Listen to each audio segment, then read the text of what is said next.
Apparentamenti sì, apparentamenti no. Marco Zambuto sembra orientato ad andare avanti per la sua strada, forse perché forte della dote di partenza. Toto Pennica, chiamato a rincorrere per provare a colmare il gap iniziale, sta valutando se giocarsi la carta delle nuove alleanze. E fin qui sarebbe tutto nella logica e fisiologico, se non fosse che la scelta delicata innescherebbe conseguenze significative e rilevanti. Tutto ruota attorno al premio di maggioranza introdotto dalla nuova legge elettorale. Il rischio sarebbe quello di provocare dissidi interni alla coalizione della prima ora, cioè quella messa in campo al primo turno, perché semplice. Si tradurrebbe in una sorta di ghigliottina per quei candidati al Consiglio Comunale il cui destino è legato all'esito del ballottaggio. Al loro posto, in caso di apparentamenti, subentrerebbero infatti i colleghi inseriti nei partiti dello schieramento perdente. Attenzione però, l'ipotesi si concretizzerebbe solo se Zambuto o Pennica chiamassero in causa le forze politiche che hanno superato lo sbarramento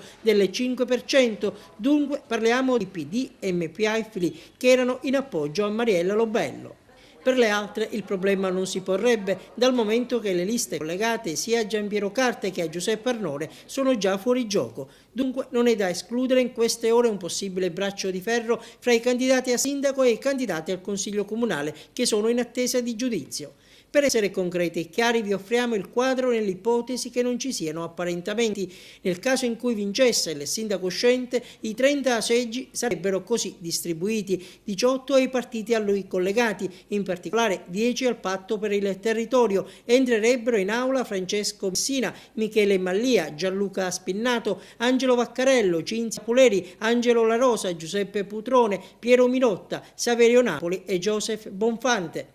8 all'UDC, Nino Amato, Ennio Saeva, Gaetano Galante, Giuseppe Miccichè, Renato Bruno, Pietro Vitellaro, Giuseppe De Francisci e Giovanni Nocera. Per l'opposizione 3 al PDL, Geraldo Alongi, Alfonso Mirotti e Alessandro Sollano, 2 a Grande Sud, Gerlando Gibilaro e Simone Gramaglia, 1 a Cantiere Popolare, Giovanni Civiltà, 2 al PD, Marco Vullo e Angela Galvano, 1 al FLI, Salvatore Lobue, 3 all'MPA, Aurelio Trupia, Giuseppe Urso e Riccardo Mandracchia. Nel caso in cui vincesse Totò Pennica, i 18 seggi della sua maggioranza verrebbero così assegnati: 9 al PDL, dentro Geraldo Alongi e Alfonso Mirotta, Alessandro Sollano, Andrea Cirino, Beppe Di Rosa, Sergio Burgio, Ciccio Buscaglia, Gioacchino Zarbo e Margherita Licata. 6 a Grande Sud, Gerlando Gibilaro, Simone Gramaglia, Alessandro Patti, Nino Cicero, Salvatore Borsellino e William Giacalone. 3 a Cantiere Popolare, Giovanni Civiltà, Lillo Pisano e Biagio Licata. Tra i banchi dell'opposizione siederebbero Francesco Messina, Michele Mallia e Gianluca Spinnato per il Patto per il Territorio, Nino Amato e Ennio Saeva, Gaetano Galante per l'UDC, Marco Vullo e Angela Galvano per il PD, Salvatore Lobue per il FLI e Aurelio Trupia, Giuseppe Urso e Riccardo Mandracchia per l'MPA.